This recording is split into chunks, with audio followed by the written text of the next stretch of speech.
नमस्कार दोस्तों, आइए सुनते हैं मालती जोशी जी की कहानी सांस सांस पर पहरा बैठा। मिसेस प्रसाद बोल रही हैं? हाँ, आप कौन? मैं मिसेस सरन बोल रही हूं, पहचाना? मैंने तो तुरंत ही पहचान लिया था, पर उस आवाज ने जैसे अंतस की सारी मिठास ही सोख ली थी। अत्यंत रूखे लहजे में मैंने कहा, माफ कीजिएगा, ठीक से याद नहीं आ रहा। मैं मिनी की मम्मी बोल रही हूं। इस नाम के उल्लेख से तो रहा सहा सौजन्य भी समाप्त हो गया। मैंने पूछा, कहिए, कैसे याद किया? आपका बेटा, मेरा मतलब है डॉक्टर अजय से अपॉइंटमेंट लेना था। घर पर देख तो लेते हैं ना? एक बार बेटा और फिर देख तो लेते हैं ना? साफ जाहिर था महिला काफी कंफ्यूज लग रही थी। मैंने उसके असमंजस का लुत्फ उठाते हुए कहा, वैसे घर पर देखता तो नहीं है, पर आप आ जाइए, आपको देख लेगा। दरअसल मिनी आजकल यहां आई हुई है, उसे ही चेकअप करवाना था। अब पीछे लौटना नामुमकिन था। मैंने एहसान सा जताते हुए कहा, आ जाइएगा, लेकिन पहले फोन जरूर कर ले, अक्सर विजिट पर निकल जाता है। फोन रखने के बाद मैं कितनी देर तक उसे घूरती हुई बैठी रही। वह प्रसंग याद आया जब पहली बार यह आवाज सुनी थी। उन दिनों ना तो यह बंगला था, ना ही हमारे घर में फोन था। हम लोग शिवाजी नगर में सरकारी क्वार्टर में रहते थे। पड़ोस में शर्मा जी के यहाँ फोन था, पर हमने जिसे भी नंबर दे रखा था जता दिया था कि केवल इमरजेंसी में ही फोन करें और केवल मैसेज दें, बुलाने का झंझट ना रखें।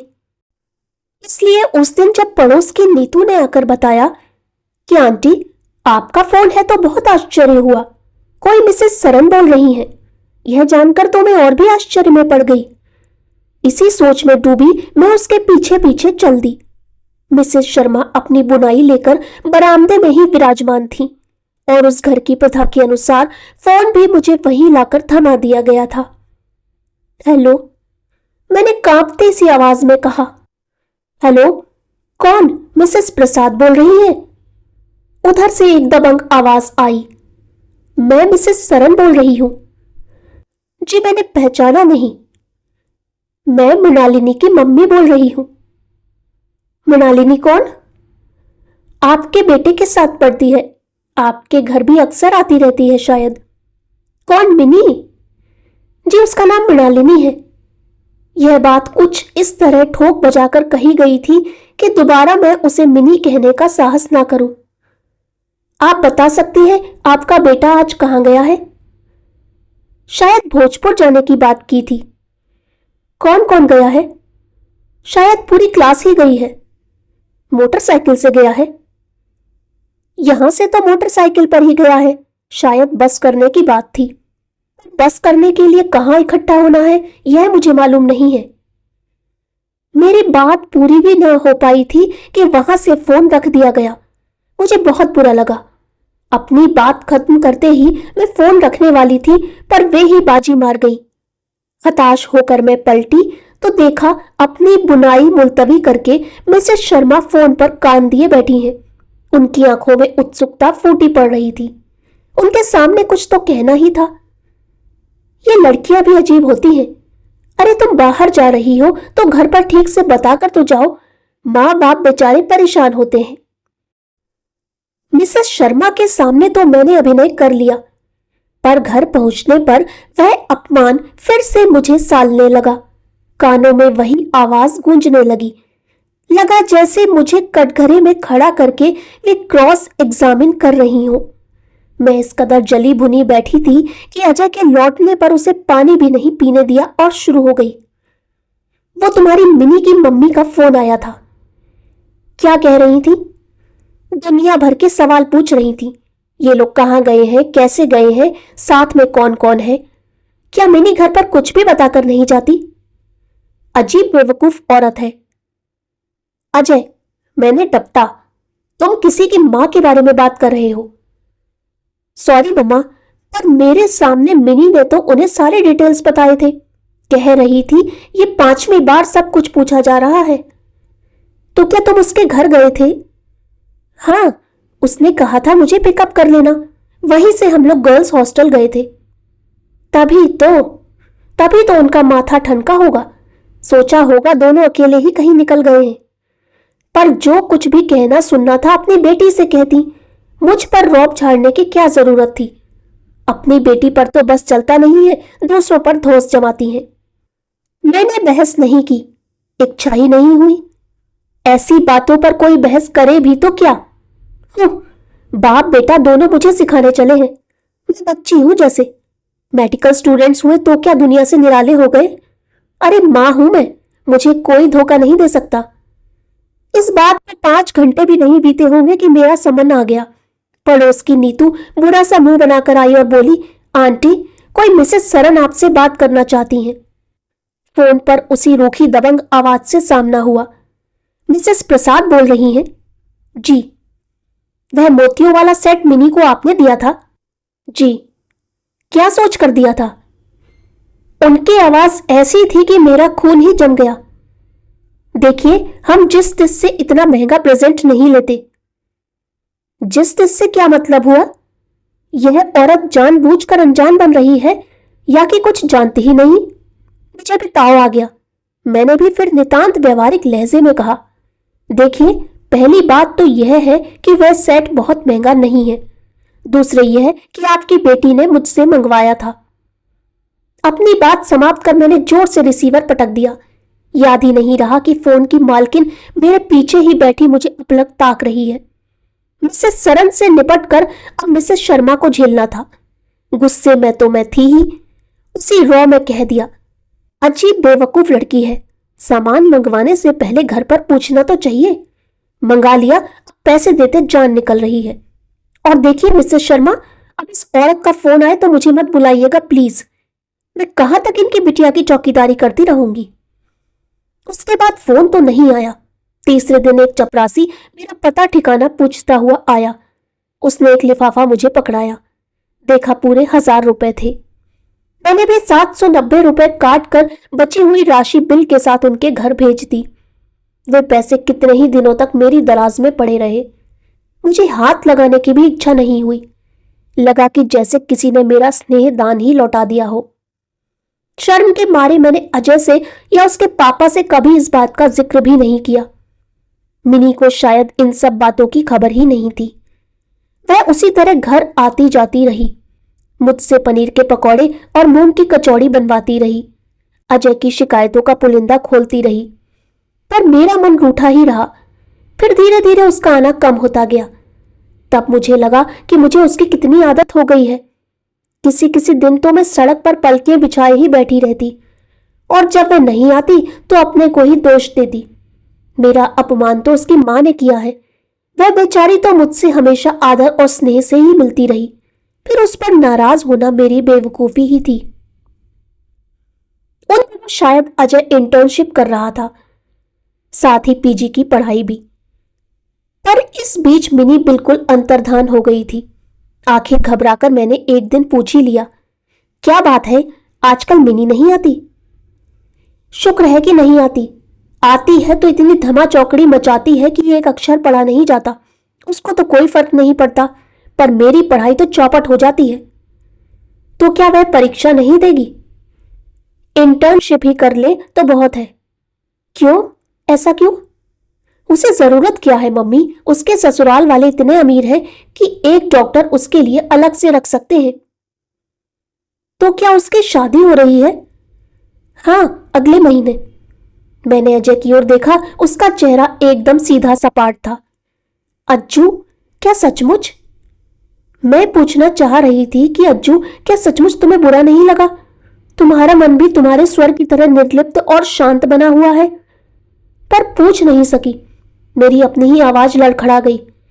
चेहरा भी जाने कैसा तो हो गया। अजय अपनी कॉपी किताब छोड़कर मेरे पास आ खड़ा हुआ। मेरी पीठ सहलाते हुए बोला, क्या बात है मम्मा, तुम्हारी तबीयत तो ठीक है ना? दरअसल तुम सोचती बहुत हो। अब जाकर लेट जाओ, मैं गोली दे रहा हूं, खाकर सो जाओ।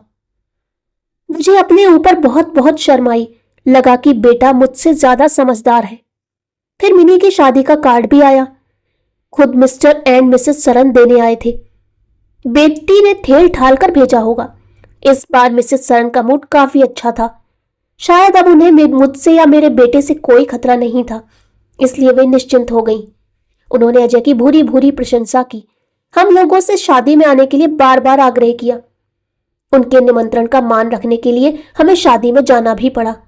उस समारोह में वैभव के भव्य प्रदर्शन को देखकर मैं सहम गई। किस बूते पर मैं इस लड़की को बहू बनाने चली थी।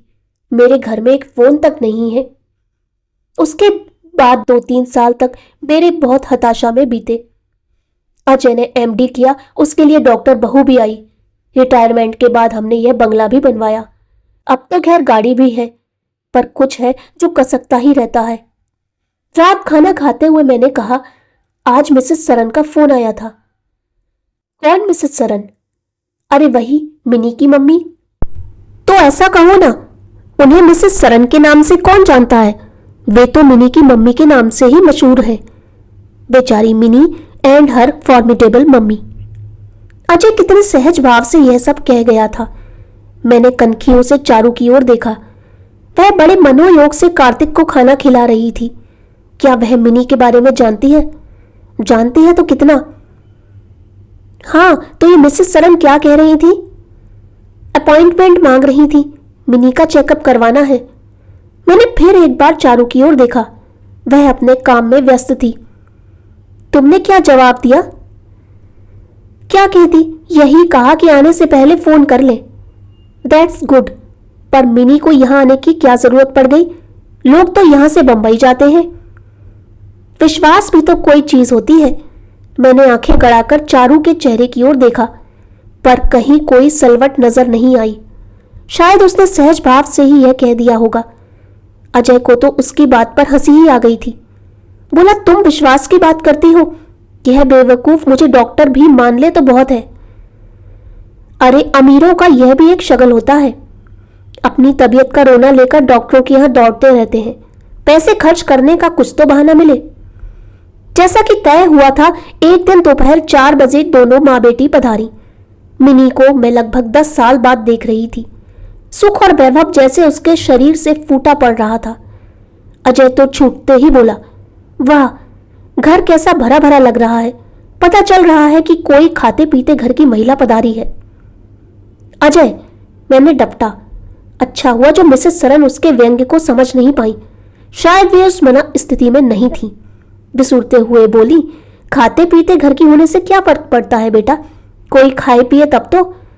इसे ना तो भूख लगती है न नींद आती है। थोड़ी देर को सोती है तो अजीब अजीब सपने आते हैं। इतनी सी उम्र में बीपी की प्रॉब्लम हो गई है। डॉक्टर कहते हैं कि जल्दी कंट्रोल नहीं हुआ तो हार्ट भी डैमेज हो सकता है। वहां से ऐसी ऐसी चिट्ठियां लिखती थी कि पढ़कर रोना आ जाता था। इसलिए मैंने यहीं बुला लिया। इतने दिनों तक तो बच्चों के स्कूल का बहाना था। अब तो वे दोनों भी हॉस्टल चले गए हैं। मैंने कहा, अब यहां 2-4 महीने रहो और लगातार इलाज कराओ। तुम्हें ठीक करके ही भेजूंगी। 2-4 लोगों ने जब तुम्हारा जिक्र किया तो मैंने कहा, अरे यह तो अपना अजय है। सच बेटा, इतनी सी उम्र में तुमने बहुत नाम कमा लिया है। बड़ी खुशी होती है। इतने लंबे चौड़े वक्तव्य के बाद वे सांस लेने को रुकी तो अजय ने कहा, अच्छा तो आंटी, अब यह बताइए कि मैं डॉक्टर की तरह बात करूं या आपके अपने अजय की तरह? तुम तो अपने हो बेटा, अपनों की तरह ही बात करो, ताकि पता तो चले कि बीमारी क्या है। बाकी लोग तो बस फीस वसूलते हैं और चल देते हैं। तो सबसे पहले इनसे कहिए कि 5-10 किलो वजन कम करें। सारी प्रॉब्लम्स अपने आप ठीक हो जाएंगी। डॉक्टर होकर इतना भी नहीं जानती कि मोटापा 100 बीमारियों को आमंत्रण देता है। अजय, पहले उसे ठीक से देख तो लो। आते ही लेक्चर झाड़ना शुरू कर दिया। मैंने डॉक्टर माँ का हक अदा किया और भीतर चारू के पास चली गई। वह चाय की तैयारी में व्यस्त थी। मैं बाहर वैभव का प्रदर्शन देखकर आई थी। चाहा कि चारू भी जरा ठीक ठाक होकर बाहर आए, पर ऐसा साफ साफ कहने का साहस ना हुआ, इसलिए बात को घुमा फिरा कर यूं रखा। जरा बाहर देखो तो, कैसी बन संवर कर आई है, जैसे डॉक्टर क्या नहीं किसी रिसेप्शन में आई हो। चारू ट्रे में प्लेट चम्मच जमा रही थी। अपना काम जारी करते हुए बोली, मम्मी जी वे बड़े लोग हैं, 5-10 तोला सोना तो वे लोग वैसे ही डाले रहते हैं। फिर ये वे अपनी माँ के साथ आई हैं। आप लोग तो अपनी बहू बेटियों को जहां भी ले जाती हैं गुड़िया की तरह सजाकर ही ले जाना चाहती हैं। उसने तो जैसे मेरा मुंह ही बंद कर दिया। चाय लेकर वह उन्हीं घरेलू कपड़ों में बाहर आई। मैंने परिचय करवाया तो उसने सिर पर दुपट्टा डालकर मिसेस शरण के पांव छू लिए। उन्होंने थोड़ी छूकर उसे आशीर्वाद दिया और पर्स खोलकर 100 का एक करारा नोट भी दिया। ये क्या कर रही हैं? पहली बार बहू को देखा है तो क्या खाली हाथ देखूंगी? फिर उन्होंने एक नोट कार्तिक को भी पकड़ाया। मैंने कुछ नहीं कहा। समझ गई कि यह शगुन नहीं, फीस का संकल्प है। कार्तिक मजे से मिनी की गोद में बैठा हुआ उसके लॉकेट से खेल रहा था। उसे चूमते हुए मिनी बोली, इन हसरत की तो हमें याद ही नहीं रही, नहीं तो कोई अच्छी सी टॉफी ले आते। कोई बात नहीं, अगली बार ले आइएगा, चारू ने शहद खुले स्वर में कहा। लेकिन अगली बार पेशेंट बनकर नहीं, खाने पर आइएगा। आज तो जल्दी में कुछ बना ही नहीं पाई। माय गुडनेस, यह तो मेरे लिए खाने के बराबर ही हो गया, मिनी ने पनीर का पकौड़ा उठाते हुए कहा। और सबकी सब मेरी फेवरेट चीजें हैं, मम्मी जी ने बता दिया था। हाय आंटी, आपको अब तक याद है, so sweet of you, mini ने किलक कर कहा। वह फिर से वही पहले वाली मिनी बन गई थी। उस समय अजय कंसल्टिंग रूम से निकल आया था। मेज पर प्लेटों का हुजूम देखकर बोला, ये क्या कर रहे हो तुम लोग? यह लड़की मेरे यहाँ इलाज करवाने आई है, तुम तो उल्टा उसे बीमार करके भेजोगी। नो कमेंट्स मिस्टर, यह मम्मी जी का इलाका है, यहाँ आपकी दादागिरी नहीं चलेगी। चारों की इस बात पर सब लोग खुलकर हंस दिए। वातावरण हल्का हो गया। मिसेस सरन बोली, ये आज 2 चीजें चाव से खा रही है तो मुझे बड़ा अच्छा लग रहा है। मैं तो यह सीन देखने को तरस गई थी। आंटी जी, मैंने आपसे पहले भी कहा था, अब फिर कह रहा हूं, इसे कोई बीमारी नहीं है, खाली समय इसे खाए जा रहा है। पति टूर पर रहते हैं, बच्चे हॉस्टल में हैं, तो इसके पास अब वक्त ही वक्त है। बैठे बैठे सोचती रहती है और कूदती रहती है। इसे चाहिए कि इस वक्त का कुछ सदुपयोग करे। तो क्या करूं, घर में कुछ करने को हो तब तो। दर्जन भर नौकर चाकर है, उनके लिए ही काम नहीं निकलता तो हमें कौन करने देगा। तुम्हारी जो जॉइंट फैमिली है ना, दूसरी औरतें क्या करती हैं? मेरी सास तो दिन रात ठाकुर जी की सेवा में लगी रहती हैं।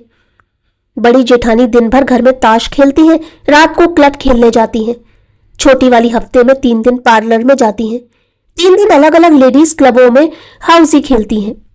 मुझे इनमें से एक भी काम अच्छा नहीं लगता, सब करके देख लिया, किसी में भी मेरा मन नहीं लगता।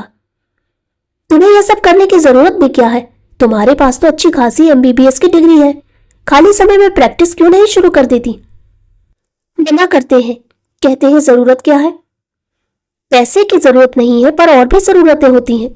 तुम चाहो तो किसी झोपड़पट्टी में जाकर मुफ्त इलाज कर सकती हो, दवाइयां बांट सकती हो, स्वार्थ परमार्थ दोनों सिद्ध होगा। अरे वे लोग बहुत दकियानूस हैं, झोपड़पट्टी में नहीं जाने देंगे। मिसेस सरन बोली, घर में गैरेज तो होगा, 3 है, तो जब दिन में खाली पड़ा रहता हो उसमें क्लिनिक खोल लो। अजय, हम लोग फ्लैट में रहते हैं और सोसाइटी वाले हर किसी को आते में नहीं आने देंगे। क्लिनिक में तो 10 तरह के लोग आएंगे तो दूसरे मेंबर्स ऑब्जेक्शन उठाएंगे। दरअसल आजकल बंबई में बंगलों में रहना बहुत अनसेफ हो गया है, इसलिए सब बड़े लोग फ्लैट्स में ही रहते हैं। मिनी का फ्लैट कहने भर को फ्लैट है, पूरा महल है महल। मिसेस सरन्स ने फौरन स्पष्टीकरण दे डाला। उन्हें डर लगा कि कहीं हम मिनी की हैसियत कम ना आंक बैठे। तो तुम पति के साथ टूर पर जाया करो, बिजनेस में हाथ बटाया करो। यह तो बिल्कुल भी संभव नहीं है। कहते हैं जितने चाहे पैसे लो और चुपचाप घर में बैठो, बिजनेस में टांग मत अड़ाओ। उनकी भाभीियों की तरह मैं पैसा फेंकती रह रहा हूं तो उन्हें कोई मलाल नहीं है, पर काम करने के नाम से उन्हें चिढ़ होती है। उनसे कहो कि पढ़ी लिखी और अनपढ़ महिलाओं में कुछ तो फर्क होगा। नहीं अजय, वे सब पढ़ी लिखी हैं। मेरी बड़ी जेठानी LLB है, छोटी तो MSc PhD है, मेरी सास तक उस जमाने की BA है। पढ़ लिखकर वे लोग इतना निष्क्रिय जीवन जी रही हैं तो यह उनका अपना मसला है। It is their life. अपनी पढ़ाई लिखाई बर्बाद करने का उन्हें पूरा अधिकार है, पर तुम अपनी डिग्री में जंग लगने दो, यह जुर्म होगा। It is a social crime. मतलब इस देश में डॉक्टरों का वैसे ही अकाल है। ऐसे में एक डॉक्टर अगर घर में बैठ जाए तो यह अन्याय ही होगा ना। एक विद्यार्थी को डॉक्टर बनाने में शासन का कितना खर्च आता है जानती हो? और तुम जैसे लोग उस खर्च को मिट्टी कर देते हैं। एक तो तुमने एक होनहार छात्र की सीट छीन ली, फिर उसका उपयोग भी नहीं किया। यह तो दोहरा अन्याय है। तुम बीए एमए करके घर बैठ जाती तो कोई बात नहीं थी, पर एमबीबीएस करके घर बैठना यह तो अक्षम्य अपराध है। मिनी सिर झुकाए सुनती रही। उसकी मां से बेटी की यह दशा देखी नहीं गई। बोली, पहले इसकी तबीयत तो ठीक हो ले, फिर सोचेंगे। उसकी तबीयत को कुछ नहीं हुआ है आंटी जी, यह सिर्फ फ्रस्ट्रेशन है। कुछ ना कर पाने की विवशता ने उसे बीमार कर दिया है। ऐसा ना होता तो वह भी मजे में ताश खेलकर जिंदगी गुजार सकती थी। तो अब मैं क्या करूं? मिनी की आवाज ऐसी थी जैसे किसी गहरे कुएं से आ रही हो। करना क्या है? अपने घर वालों से कहो कि मुझे काम चाहिए। I need work. आपको पैसों की जरूरत ना सही, पर मुझे काम की जरूरत है, नहीं तो मैं पागल हो जाऊंगी। मिनी ने फिर सिर झुका लिया। मैं जानती थी अपने घर वालों से वह कभी कुछ नहीं कह पाएगी। वैसी तरह मन में कुड़ती रहेगी, खुलती रहेगी। अगर कुछ कहने की हिम्मत होती तो क्या अपने माँ बाप से नहीं कहती कि मेरी शादी रोक दीजिए, मेरा मन कहीं और है। जो जीवन के निर्णायक क्षणों में मुंह नहीं खोल सकी, अब क्या खोलेगी? मम्मी जी, मैं चलूं? देर हो रही है। हम सब ने चौंक कर सिर उठाया। चारू क्लिनिक जाने के लिए तैयार खड़ी थी। वह हमारे बीच से कब उठकर चली गई हमें पता ही नहीं चला। अभी आधा घंटा पहले घरेलू सी लड़की हमारे बीच में बैठी चाय का सामान समेट रही थी। अब हमारे सामने खड़ी थी एक चुस्त दुरुस्त डॉक्टर, कलफ लगी साड़ी, गर्दन पर झूलता बड़ा सा जूड़ा, हाथों में स्टेथोस्कोप। दीदी, वह मिनी के पास जाकर बोली, हो सके तो हमें अपनी थोड़ी सी फुर्सत उधार दे दीजिए। देखिए ना कैसी भागम भाग मची रहती है, 2 घड़ी आपके पास बैठ भी ना पाई। मिनी निर्निमेष उसे देख रही थी। सचमुच चारू का चेहरा आत्मविश्वास के तेज से दमक रहा था। उसके सामने मिनी कितनी फीकी और असहाय लग रही थी। पहली बार मुझे अपनी बहू पर प्यार आया। लगा इन दोनों की नजर न लग जाए कहीं।